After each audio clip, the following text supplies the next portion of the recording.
right after the retreat ended, then Venerable Losang, I think on behalf of the community, asked me to go into the 8 verses of mind training, so I thought I would do that now. Okay, so I can give a long explanation, a short explanation. I'll try and do a medium one, but we'll see what happens.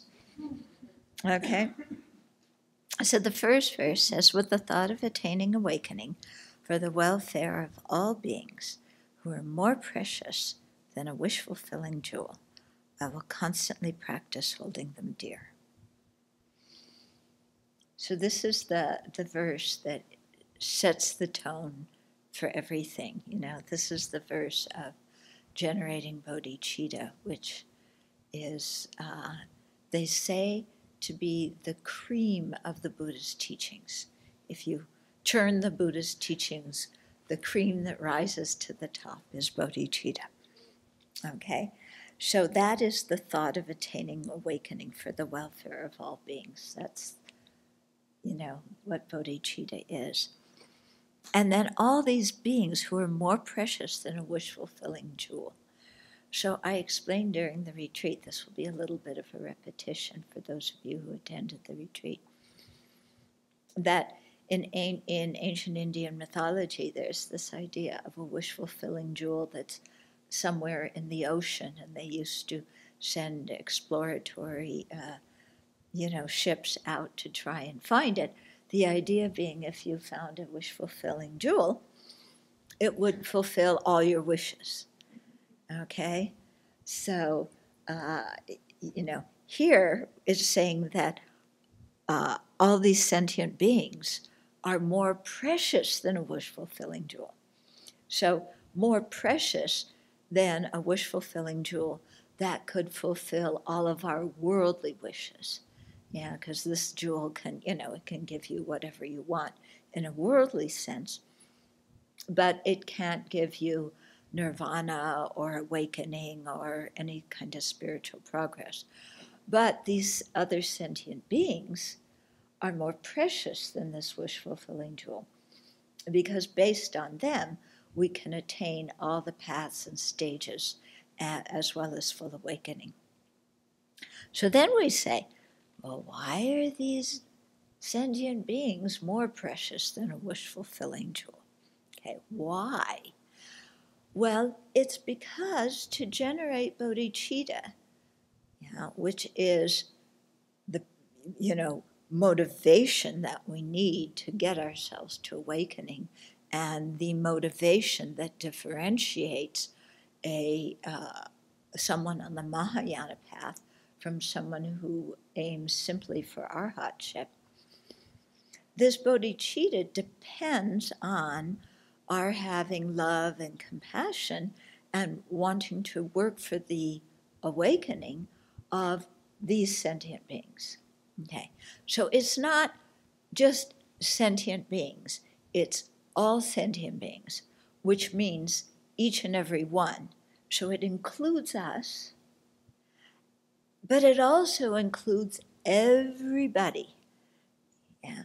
So if you think of the latest, thing going on in the country, and this is never going to go out of style for the next 2 years and something, because every day there's a new something happening. So, the latest one is all these sentient beings, okay, especially one, well, 2 of them, who are really good buds. Our enlightenment depends on them. Okay? So we can't get enlightened if we leave even one sentient being out of our bodhicitta. Yeah. So it's in that way that each one of them is more precious than a wish-fulfilling jewel, because without our having love and compassion and so forth for each and every one of them, our whole spiritual progress to awakening is going to have huge interruptions. we're not even going to be able to enter the first of the 5 Mahayana paths, the path of accumulation, because we won't have bodhicitta. Okay? So then the question comes, well, how in the world do I see these sentient beings as precious? You know? How in the world do I cultivate love and compassion for them when they're such, whatever name you happen to want to call them, or adjective you want to attribute to them? Okay. How do I do that? So here we have to do a little bit of groundwork before we even get into the meditations to develop bodhicitta. Yeah, because we have to loosen our very rigid concepts that how somebody is who appears to us now is how they're always going to be. In other words, each sentient being is always going to be the sentient being that appears to us now, okay? And that is not so, because we all get reborn, yeah? Who we are now dies. The general I goes, on to future lives. But the person right now that we consider such a jerk, that person doesn't go on to the next life. Their mere I does, the continuity of their mental consciousness, their subtle mental consciousness, not even their gross mental consciousness, that doesn't go on to future lives, okay? Because the aggregates of this life cease at the time of death. Yeah, it's only the extremely subtle mind that goes on. So that when we really think about that, then we see whoever they are now that we don't like or don't disapprove of or feel threatened by or whatever, is that person isn't going to be the person who they are in the future lives. Okay? They're going to be an entirely different person. So that means that who they are this lifetime, even before they get reborn, is not something that's permanent and self-existent. Okay? Because even in this lifetime, who they are in this moment is not who they always have been. And so here's when it becomes very helpful to think of that person being a baby. Well,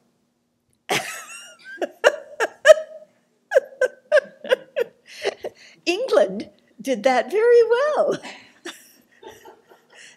Yes. But, to think of them being a baby, or think of them being old and senile, which also isn't terribly difficult. But, yeah. So, but regardless, what I'm getting at is whoever they are now isn't who they're always going to be.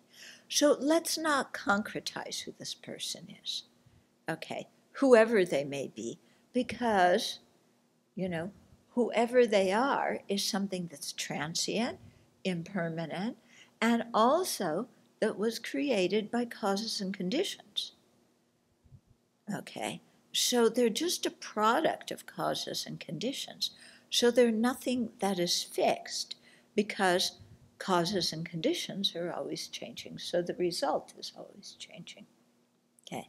So in other words, I think some awareness of emptiness, some awareness of impermanence are really necessary if we're going to cultivate bodhicitta, because otherwise we get too locked into our judgments of people based on how they appear to us at this very moment, okay? With all of our wrong conceptions chipping in and, contributing to the situation. Mm-hmm.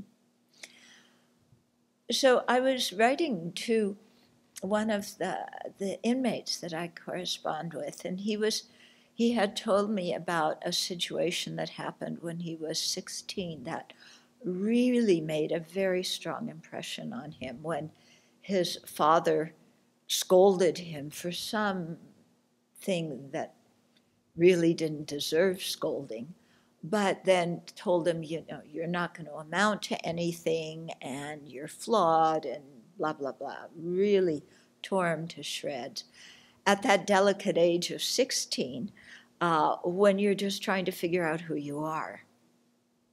And after that, he really went downhill and he started getting involved in gang things and all sorts of stuff. And so he was telling me, you know, there's something still very hard in his heart about that situation that happened 25, almost 30 years ago. Yeah. And so I recommended, what did I recommend to him? I recommended him seeing that his father now is not the same as that person. Yeah. Because his father now feels very torn because his son has spent most of his adult life in prison. Okay? And he, as the son, doesn't really want to cause his father any more pain because his father's becoming elderly and so on. But he wants to dissolve this thing that happened before. So I said, you know, really see that the father you have now is not the same person that said that to you. And that the person who said that to you, you know, was impelled by his previous causes and conditions.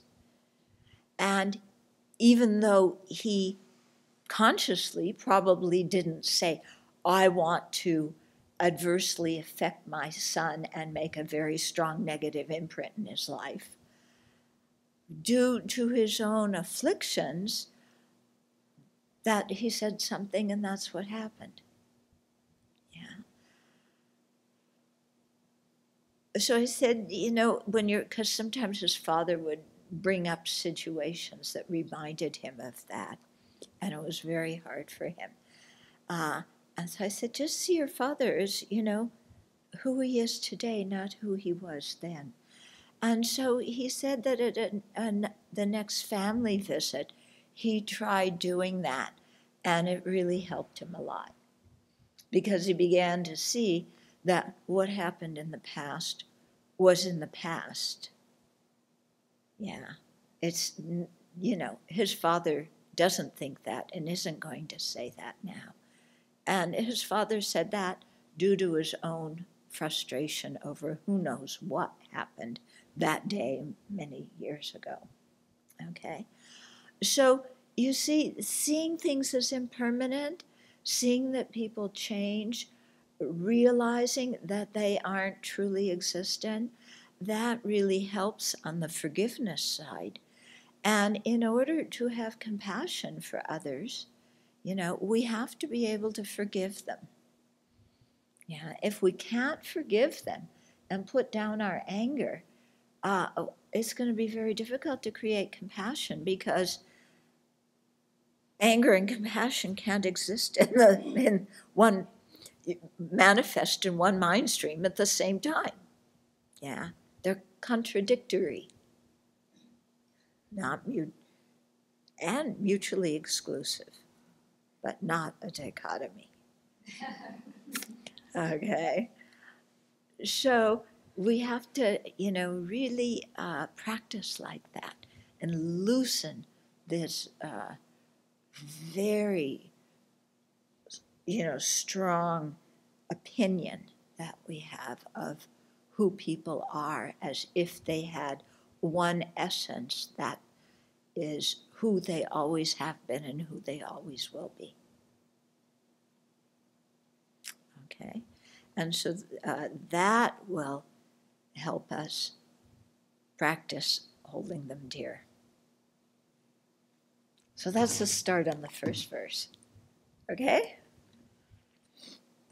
So again, this is stuff to practice. It's not just to hear the BBC talk and then, okay, on to the next thing, but really to apply this in our meditation and bring up people and instances that still cause us discomfort when we think about them, so that we can try seeing the people involved in a totally different way, in a more expansive way, instead of as some permanent, inherently existent, whatever we want to call them.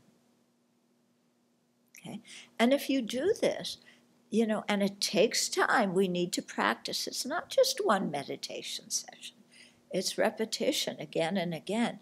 But as we do this and change our feelings about these people, everything in our life really begins to change. Yeah, it really can have very powerful effects on many aspects of our life.